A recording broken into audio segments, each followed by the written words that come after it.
by some chance you were to misplace it or break it or something along those lines, that I have lost my music forever.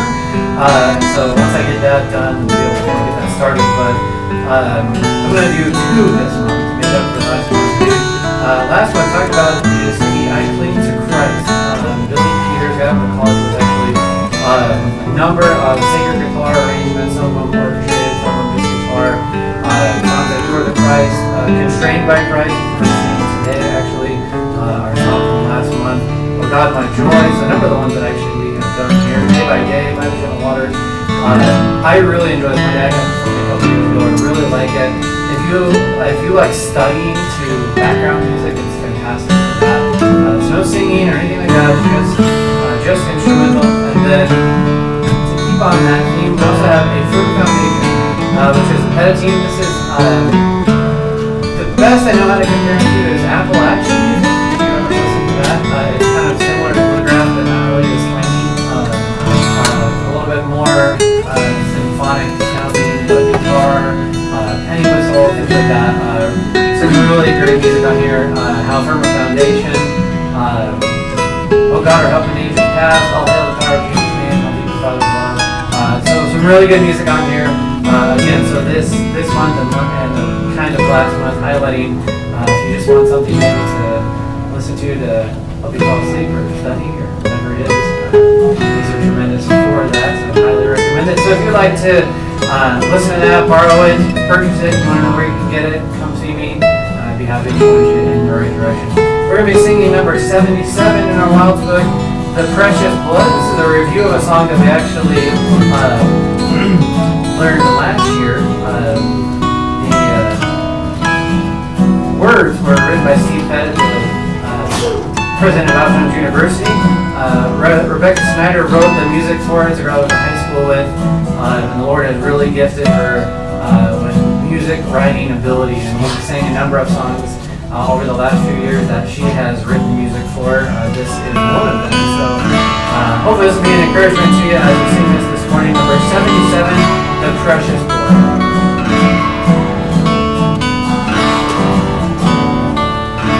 The precious blood of Jesus Christ, the covenant of grace, unveils the wonders of God's love to Adam's fallen race. The sovereign King who died for all redeems us from our sin and makes us kings and priests of God, where we shall reign with Him. The precious blood of Jesus Christ, the new and living way, is access to a holy place where we can boldly pray. In trying time of grief and pain, the throne of grace is ours, where mercy flows for every need, with God's sustaining love.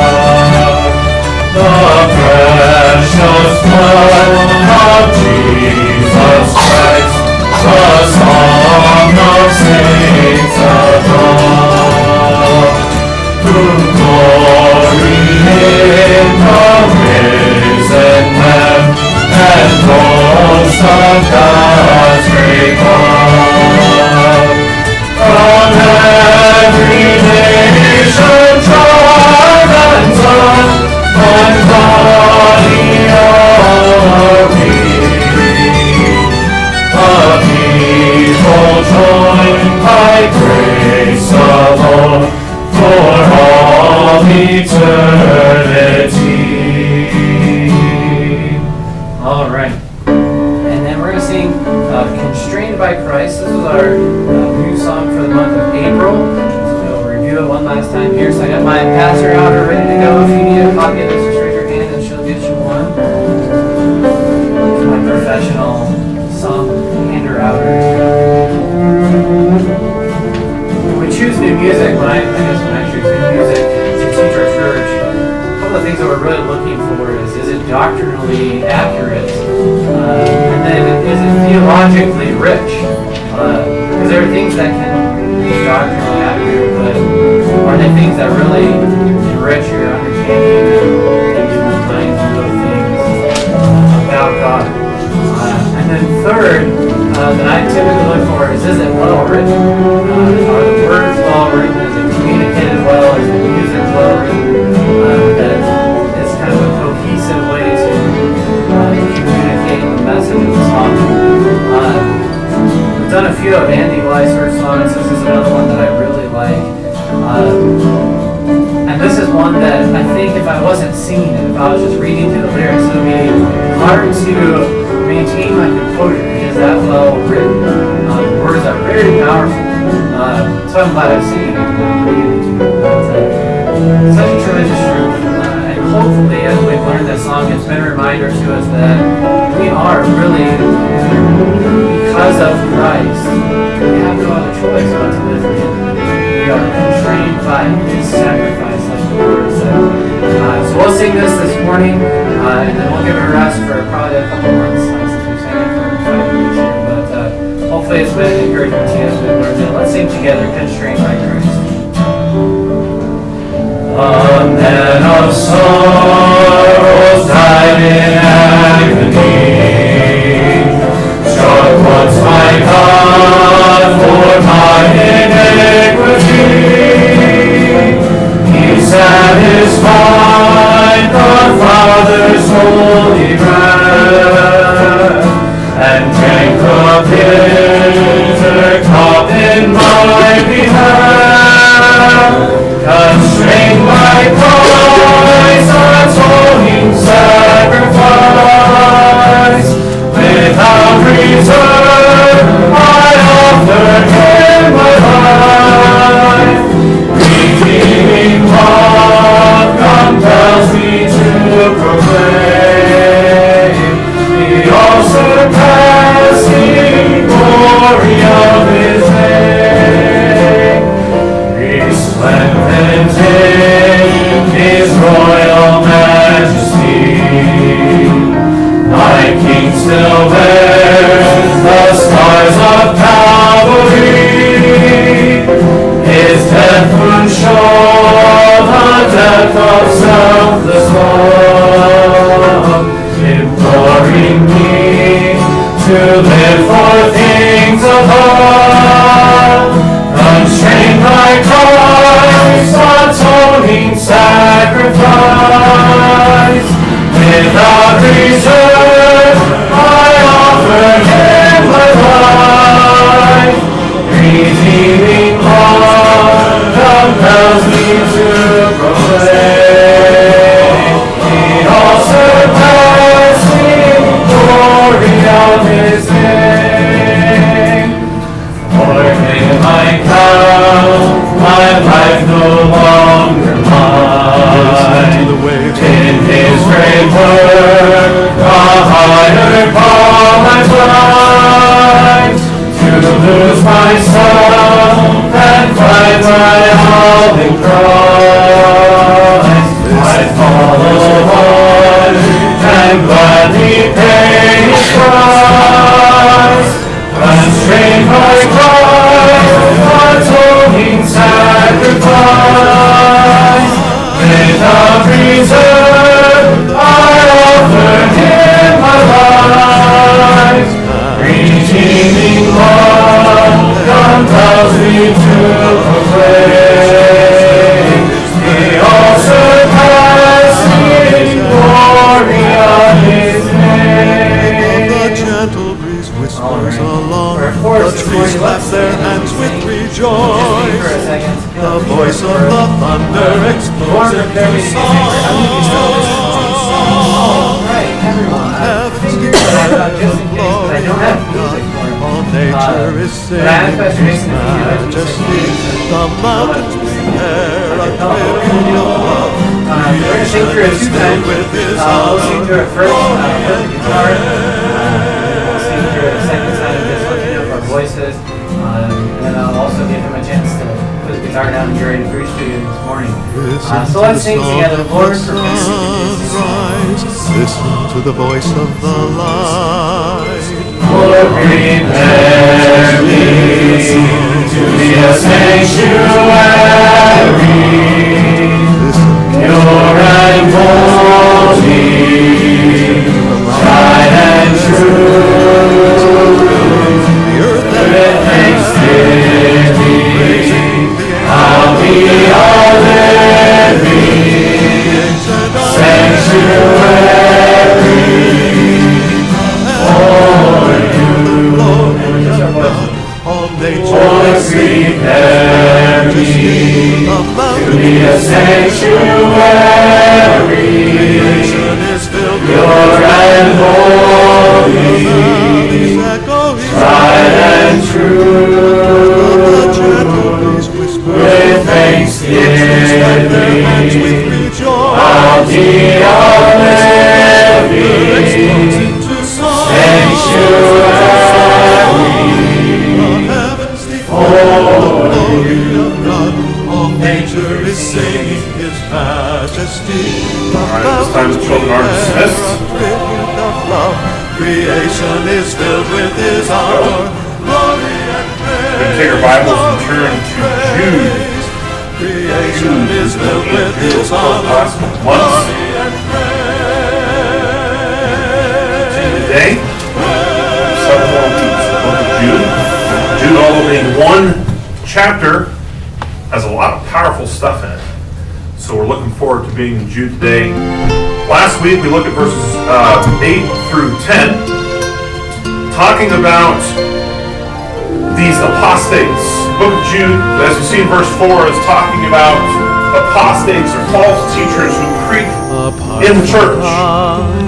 And what Jude is trying to say, we don't know exactly who Jude is specifically talking about in this letter, but we do know in regards to universal church, he's saying that these apostates have already crept into the church. In other words, they're here. They're in the church.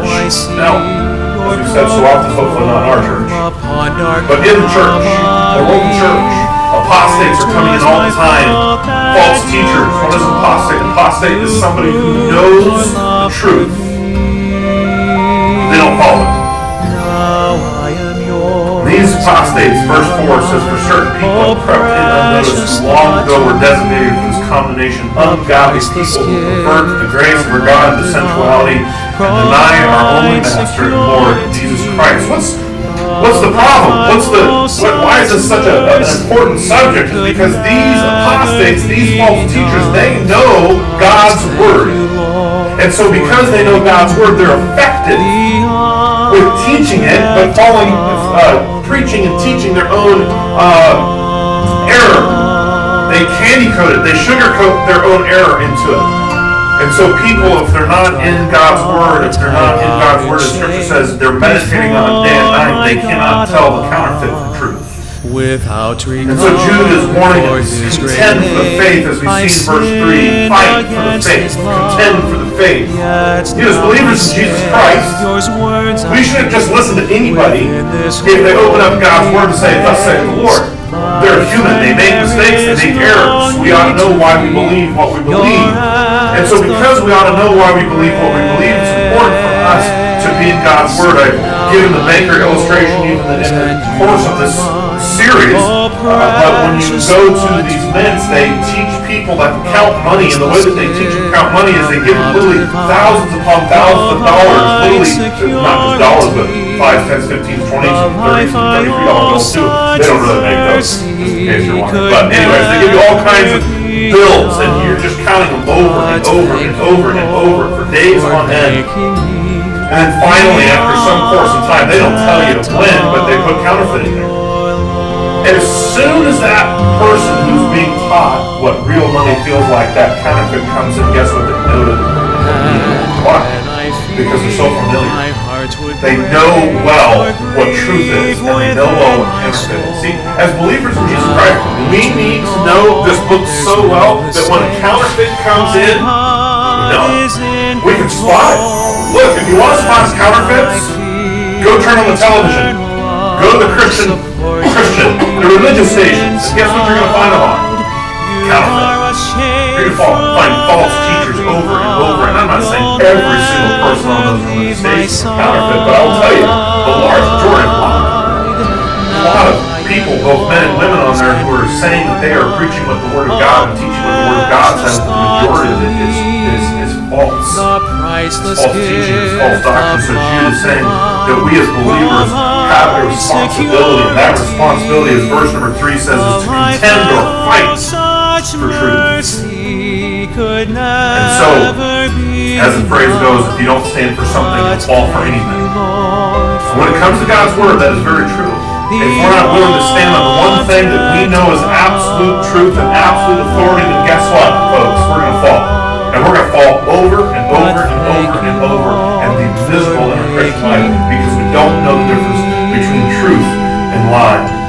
Last week we looked at verses 8 through 10, and God gives us these characteristics of these apostates. He says in verse 8, yet in like manner these people also relying on their dreams, they're dreamers, they're visioneers, and I don't mean visioneers as they have goals in life. They're visioneers as in the fact that they think they see visions and they go make a religion out of the visions. They're dreamers. He says they defile the flesh. They're immoral. They reject authority and they blaspheme the glorious ones. Now, that glorious ones we spent all last week talking about. The glories of God, the glories of Christ. And so in verses 9 through 10, we see this scenario about Michael contending with Satan, disputing about the body of Moses. But it's interesting as we see this fight between Michael, the leader of God's angel army, so to speak. Who is he fighting? He's fighting Satan himself. But what we find interesting is that in the midway of verse 9, it says that Michael did not presume to pronounce a blasphemous judgment, but said, the Lord rebuke you. See, Michael, being the leader of God's angels in the military sense, was a very powerful being. In fact, in 2 Kings, we see that one angel went to the kingdom of Assyria, as we talked about last week, and in one night, one angel killed 185,000 men. Yet we hear people all the time say, well, if the devil comes in here, I'm going to kick him in the teeth. Folks, that's wrong. Satan is an all-powerful being, not an all-powerful, but a very powerful being. Let me back up. He's a very powerful being.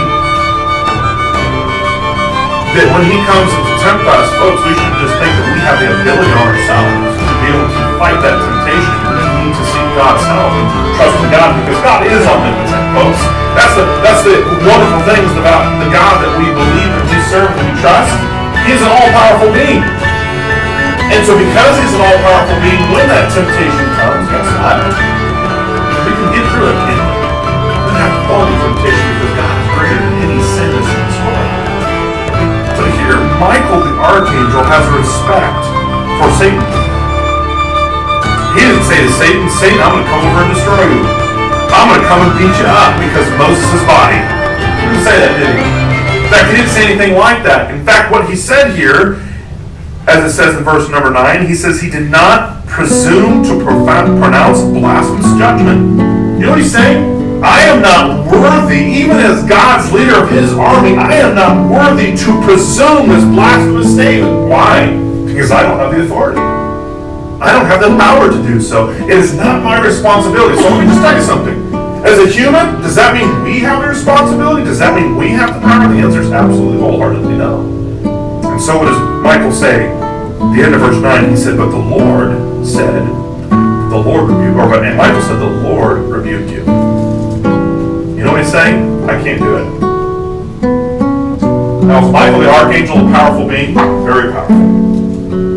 But even in his power, Michael knew that he didn't have the authority to do so. So he says, well, I hope the Lord rebukes you. Because the Lord has the power to do so. So the Lord rebuked you. Now, verse number 10. Look what it talks about the apostates. false teachers. He says, but these people, who are these people, the apostates, they blaspheme.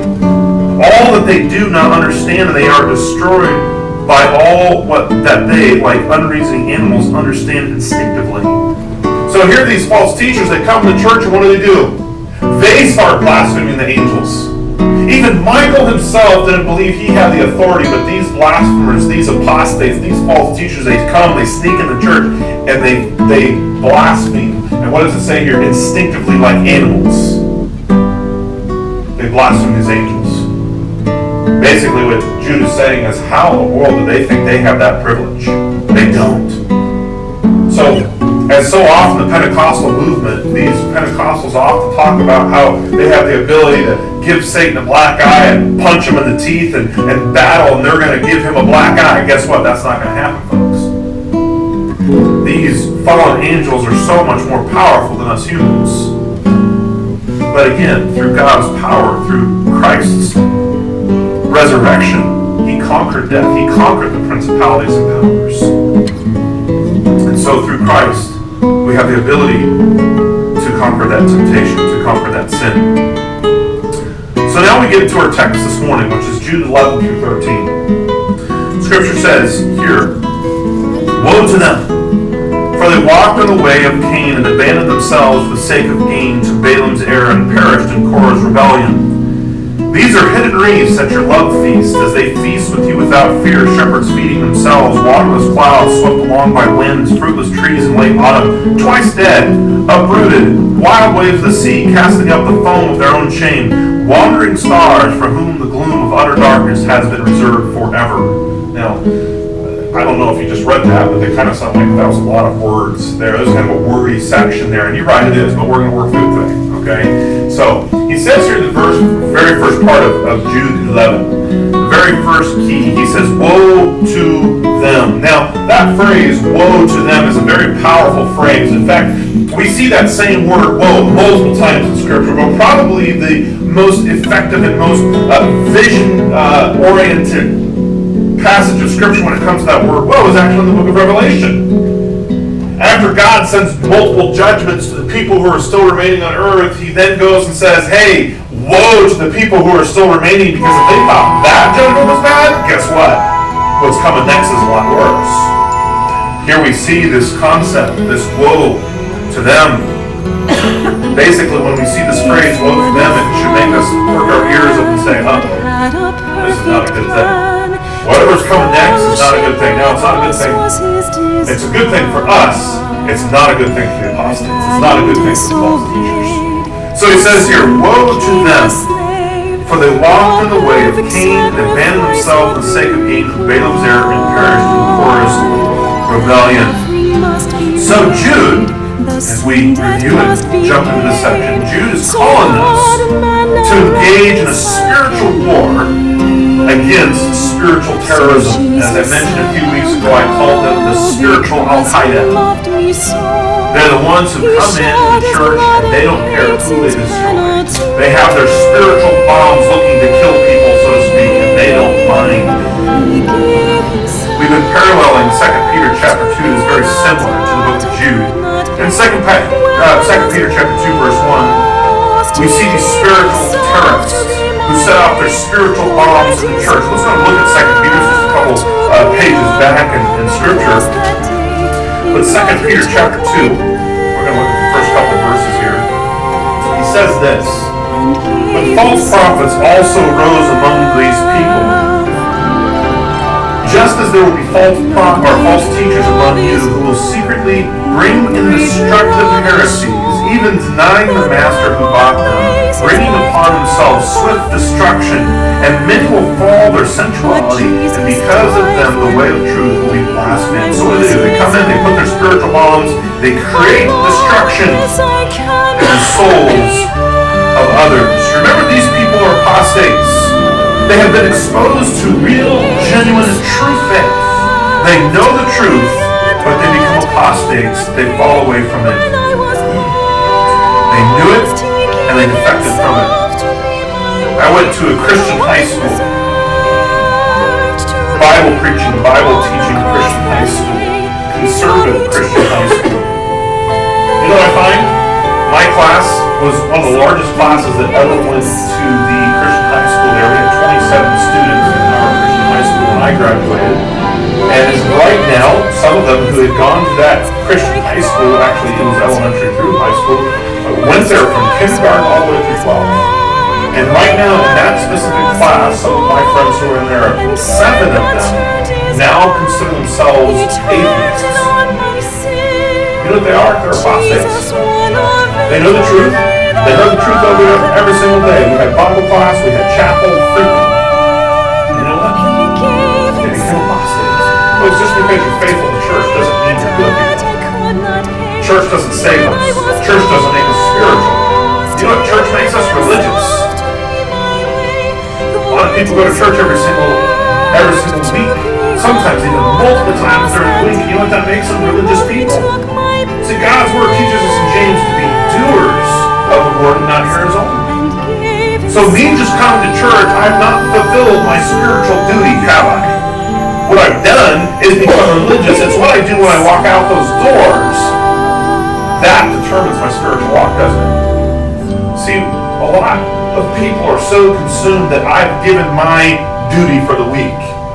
And if pastor says, hey, we're having another church Bible study on Wednesday night, people freak out. Whoa! Wait a minute here. You're becoming way too religious for us, man. We put in our time on Sunday morning. You're asking for us to meet again? Come on. That's over the top.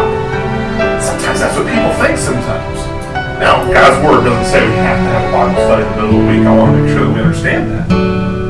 But if we truly love Christ, not that we have to get to those things, but you know, it should be like, yeah, that'd be kind of cool to go to, kind of fun, excited to go to. Because I get to be with other believers in Jesus Christ. As Proverbs teaches, iron sharpens iron, so one man sharpens the countenance of his friend. We go because we can be with each other and to encourage and to learn God's Word and help each other. So these apostates, who are they? They're people in the church. And unless we're willing to pay the price of apostasy, we must acquire a great discernment. We cannot get soft, spiritually speaking. We cannot be politically correct, folks. Okay, and I know we talked about that last week a little bit. The world wants us to be politically correct in everything that we do. Folks, if we become politically correct, we're going to get soft. We got to call sin, sin. Right? They freak out when we say the word sodomite, but that's the true word. It's what God's Word teaches us it is. And if we say anything else but that, or if we say that, they're freaking out on us. Folks, we could be biblically correct, biblically accurate. Verses 5 through 11, we see 3 series of 3s in the section. Verse 5, we see, verses 5 through 7, we see 3 different types of people or groups that fell into apostasy. The first one, we see the Israelites. When they left the land of Egypt, Goshen specifically, they believed Moses and what Moses was saying, and then somewhere along the line, actually very quickly thereafter, they started becoming apostates. They didn't any longer listen to Moses, and they started bucking against what Moses, the leader, told them. And so God told the majority of them that you will never wander in the promised land or never be allowed in the promised land. Your children will be in an because you decided to believe a lie. Then we see the second group, which is the angels, the fallen angels. The 30 angels fell from heaven because they listened to Satan and his offer. But it says here at the end of verse 6 that he has kept in eternal chains and gloomy darkness in the judgment of the great day. And last but not least, we see Sodom and Gomorrah. Sodom and Gomorrah knew truth, and it says, in the surrounding cities which likewise indulged in sexual morality and pursued unnatural desires, served as an example by undergoing the punishment of eternal fire. So 3 groups who apostatize. And he says that these apostates that are in the church, they are like these 3 groups. He then goes on and talks about their characteristics in verse number 8. First of all, they defile the flesh, they reject authority, and they blaspheme the glorious ones. Now, verse 11 starts with 3 cases of apostasy. And these three cases of apostasy, as we saw earlier, but we'll reread again in verse 11, says, "Woe to them, for they walked in the way of Cain, abandoned themselves for the sake of gain to Balaam's error, and perished in Korah's rebellion." So we see three people here, don't we? We see Cain, we see Balaam, and we see Korah. Now I think all of us will probably step back and say, I know Cain, I know who he is. But Balaam and Korah, maybe not so much. We'll obviously define who all these men are. But Cain we know. Cain is a person that we saw, and if you will, he was the origin of apostasy. He knew truth, but yet he apostatized. So these false teachers, these ones that have crept in the church, it says here that they have gone the way of Cain, number one. Number two, they rested into the error of Balaam, and finally, they have perished in the rebellion of Korah. So here's the progression. The progression is this. We see a path, an abandonment, and a destruction. Cain is a model of one who is disobedient. He knew truth, but he disobeyed. Balaam is a model of one who tries to influence others to disobey. And finally, Korah led a full mass amount of people into full rebellion. That's a progression. Psalm 1 actually talks about this progression. In fact, let's go and turn there just so that we can look at it. But Psalm 1 talks about the same concept of progression when it comes to apostasy. Now, why don't you look at it? We'll just highlight it and we'll move on. But Psalm 1, blessed is Psalm 1, verse 1, and he says this, "Blessed is the man," here's a progression, "who walks not in the counsel of the wicked." There's your first. Look, as we go through sin, what are we going to do first? We're going to walk into it. We're going to look around, kind of spectate sin. So he says here, "who walks not in the counsel of the wicked." But look, the second part, he says, "nor stands in the way of sinners." You know what's going to happen as you walk through sin? If you are not trusting and relying on God, you're not going to keep walking through. You know what you're going to start doing? You're going to stop. You're going to start standing. You're going to start looking. You're going to start being more than just a passerby. You're going to start spectating. And finally, what it says here, the end of verse 1, "nor sits in the seat of scoffers." See, this is exact same parallel we could see here if we just translate it a little bit different. "Blessed is the man who walks not in the counsel of Cain, who does not stand in the way of Balaam, nor sits in the seat of Korah." Notice that last section there. "Nor sits in the seat of scoffers." So since he's sitting in the seat of scoffers, what is he? A scoffer. What does a scoffer do? He mocks. What is this man mocking? He's mocking righteousness. Well, as we look at Korah's story, we'll, in a few minutes, we see Korah did the same thing. He mocked righteousness. So, God is saying that these men were apostates. They were spiritual terrorists. And these false teachers that we're seeing in Jude 1 are the spiritual children of Cain, Balaam, and Korah. Now, at first it says here in verse 11, it says, "woe to them, for they walked in the way of Cain." So let's just go back to Genesis chapter 4. Let's see what Cain did. Okay, Genesis chapter 4.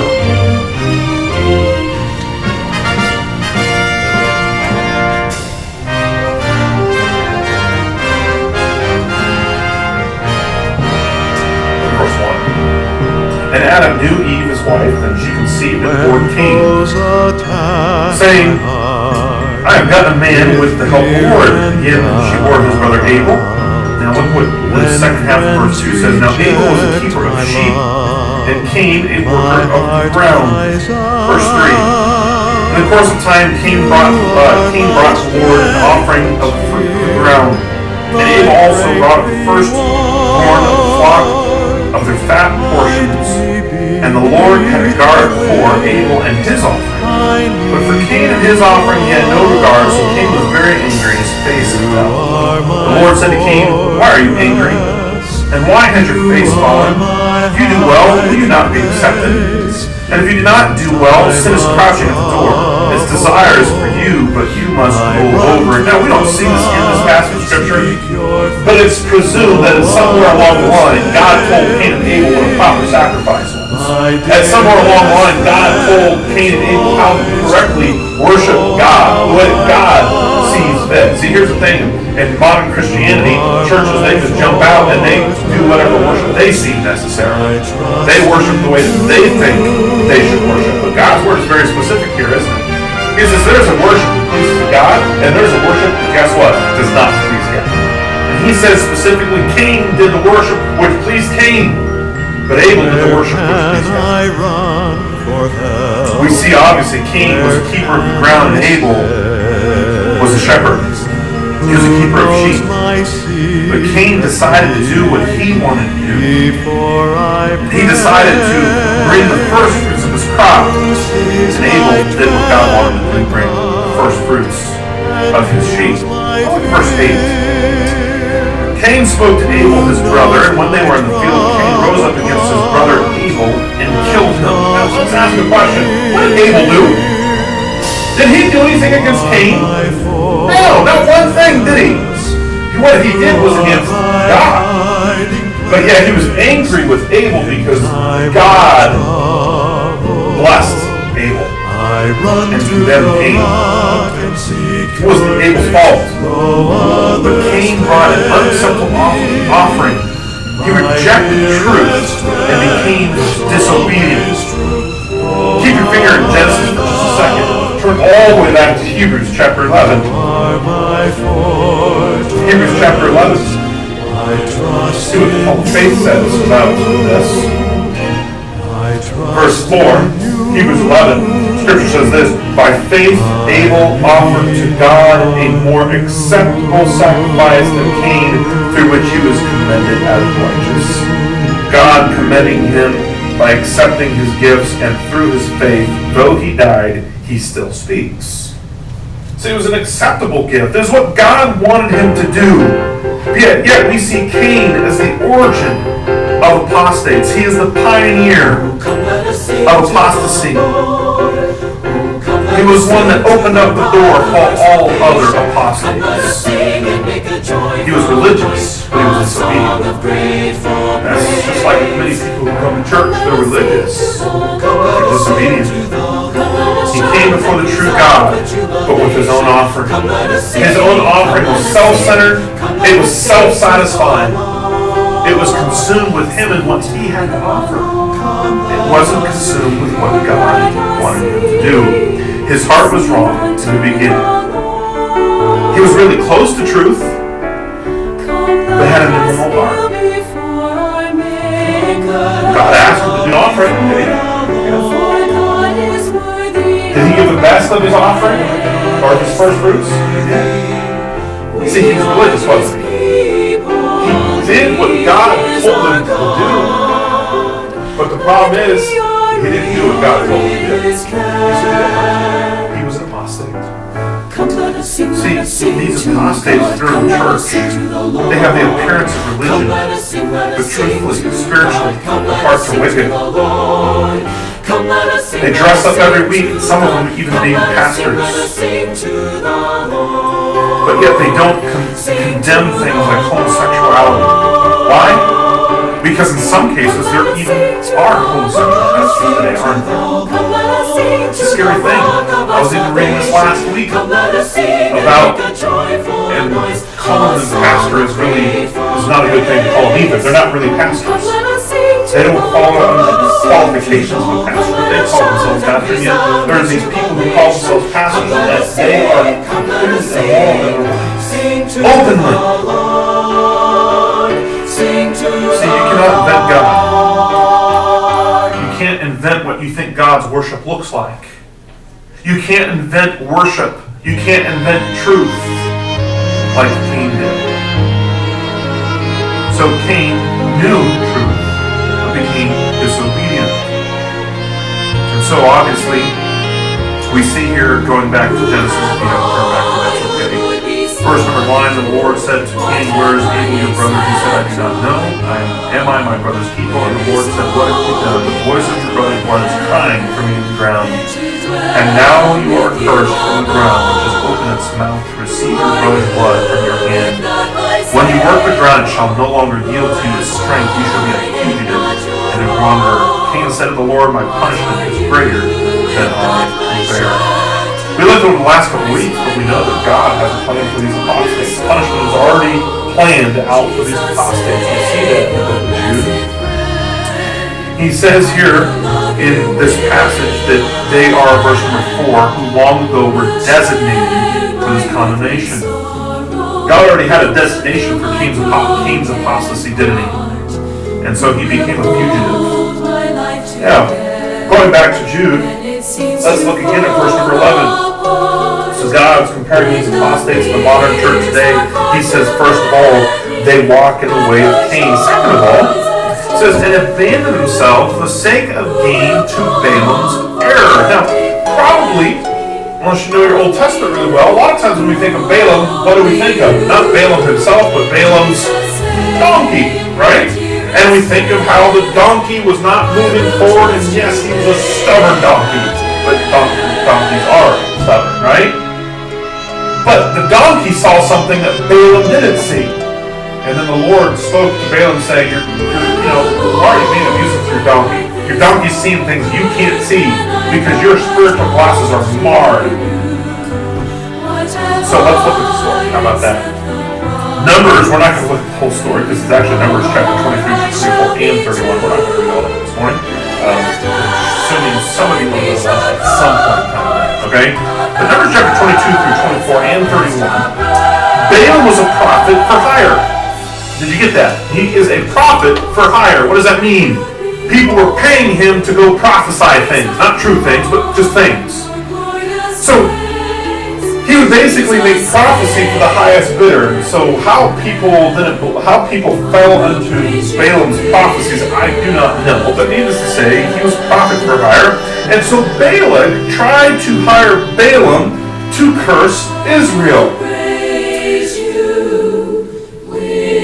We see throughout the story that Balaam was definitely motivated by money.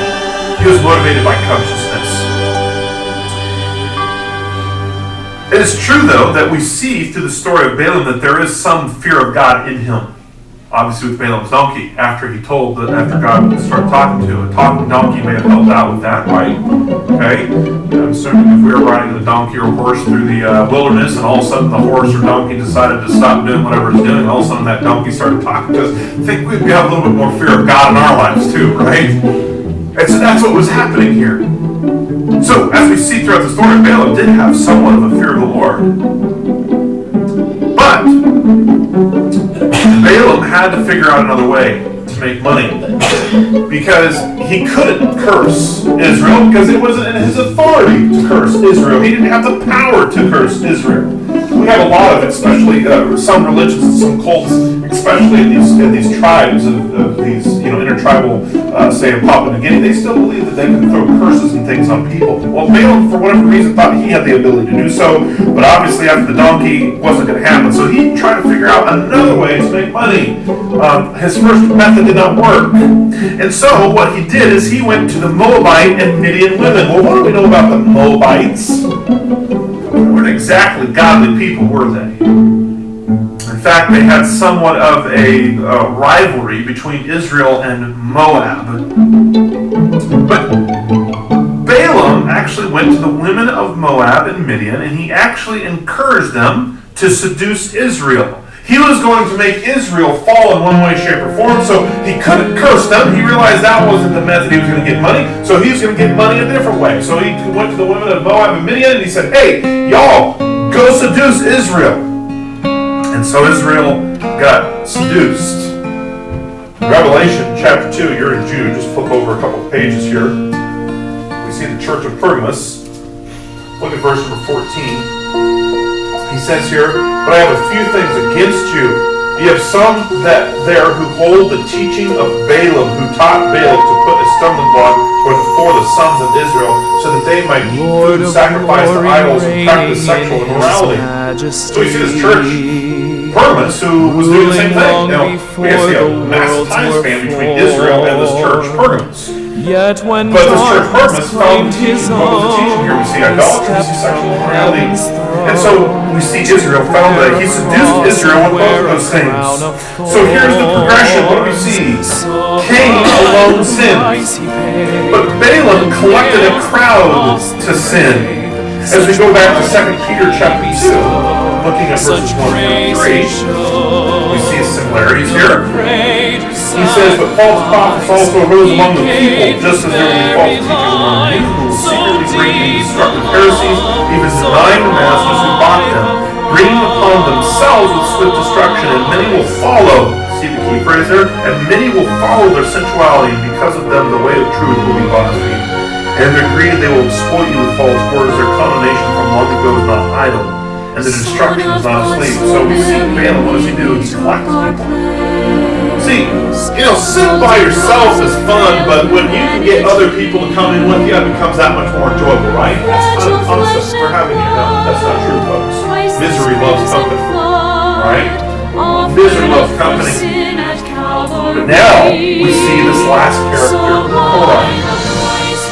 Look at verse 11 in Jude. It says, so they walked in the way of Cain, abandoned themselves for the sake of gain, or profit, or money, to they of their lives but not least, and they perished in Korah's rebellion.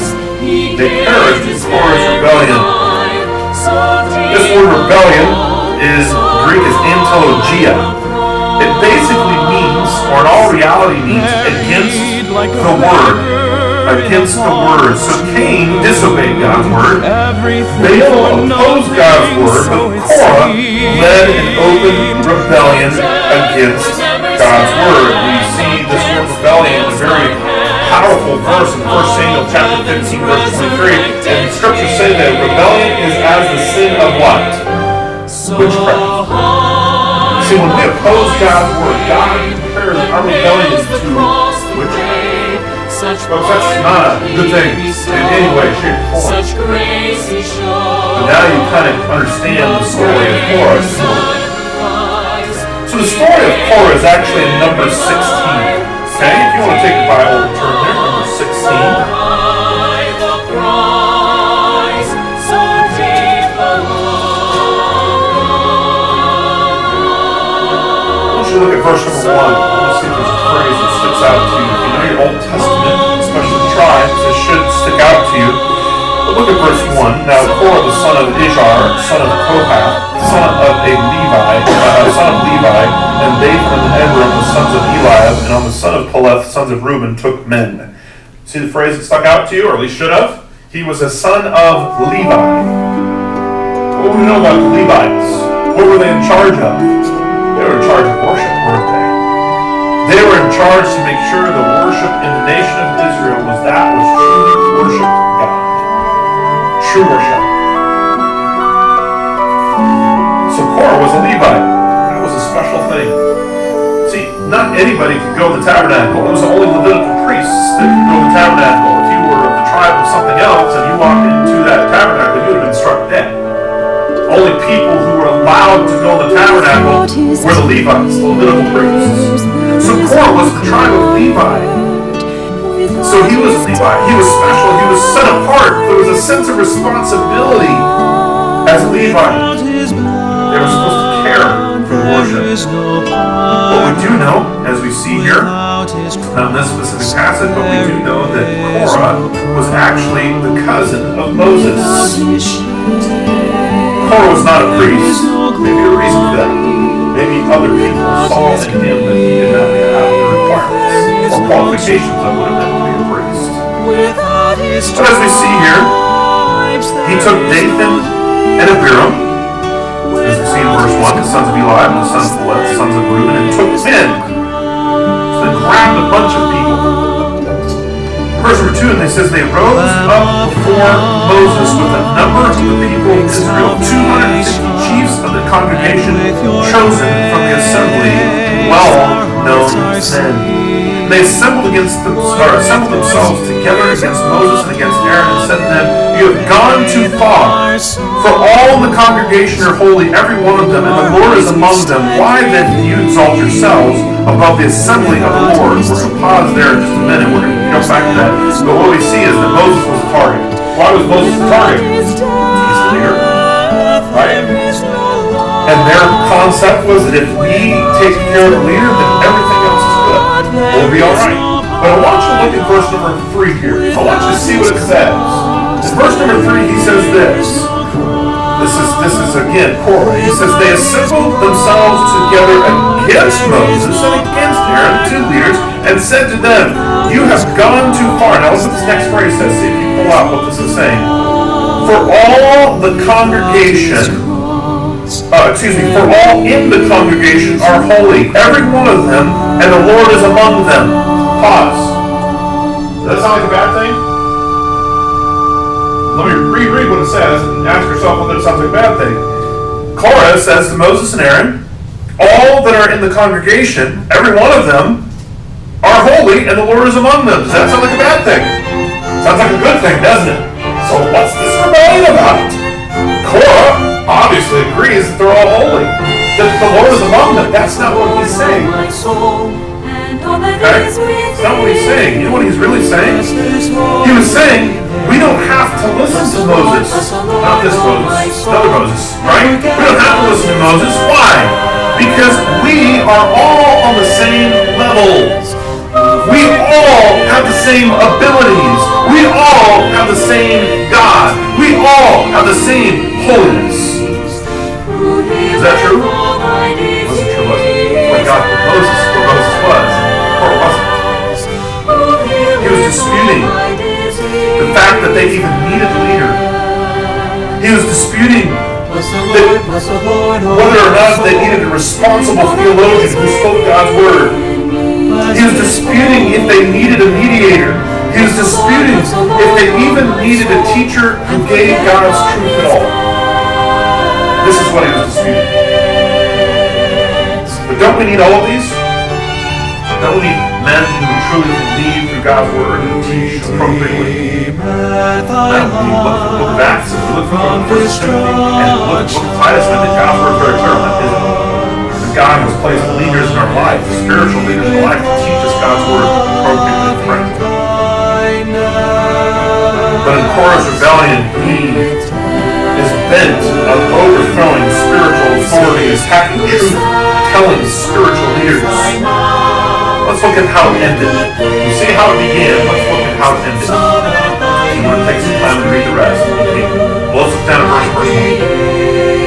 He says here, the Lord spoke to Moses and to Aaron, saying, separate yourselves from among this congregation, that I may consume them. Who's the congregation? Korah's tribe.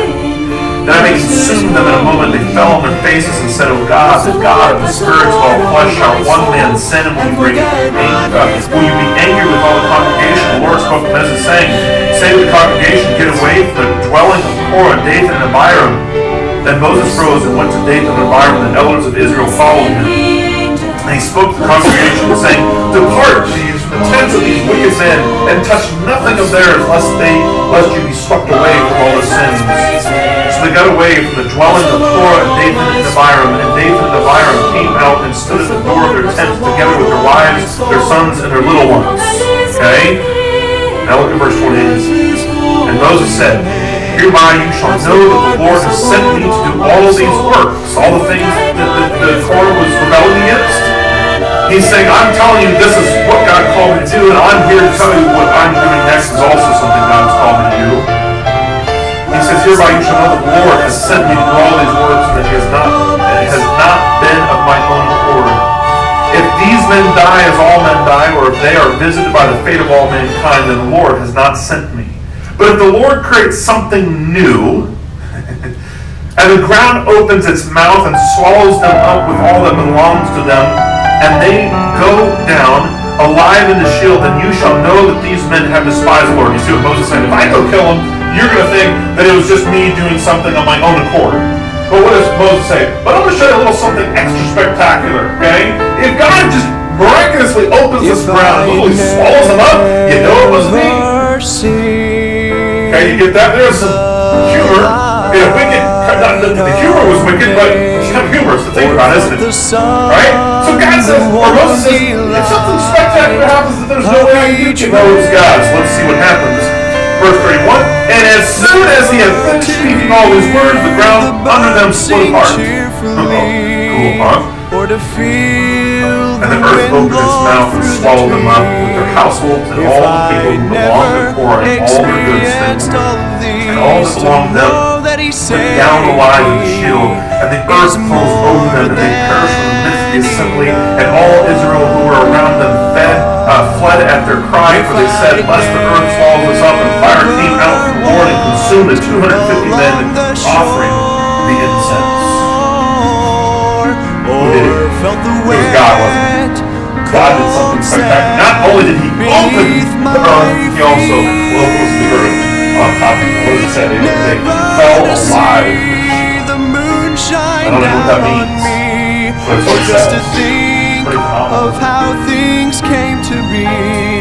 We actually see Korah's rebellion progress to around 15,000 people that died.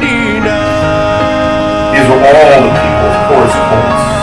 See, you can see things escalated in them. Cain had his own religion.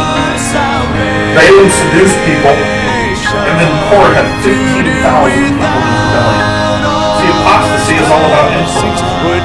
I'm trying to get to the public.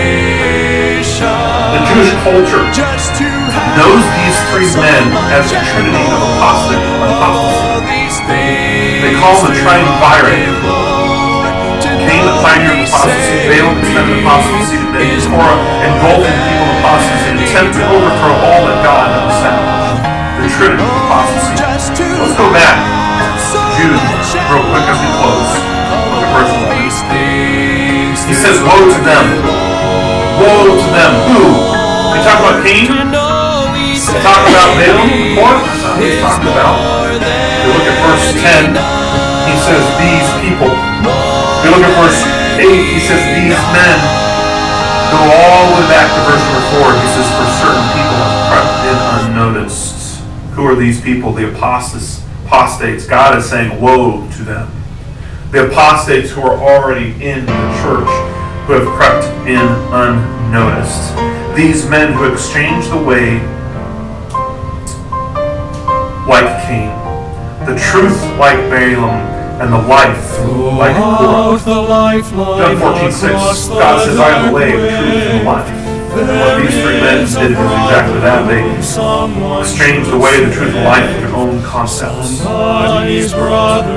So Jude 14, it says they are marked out for condemnation. Verse 5, it says the apostates were destroyed. Verse 6, it says their eternal bonds under darkness. Verse 10, they were destroyed. Verse 13, to black darkness. Verses 14 and 15, horrific judgment.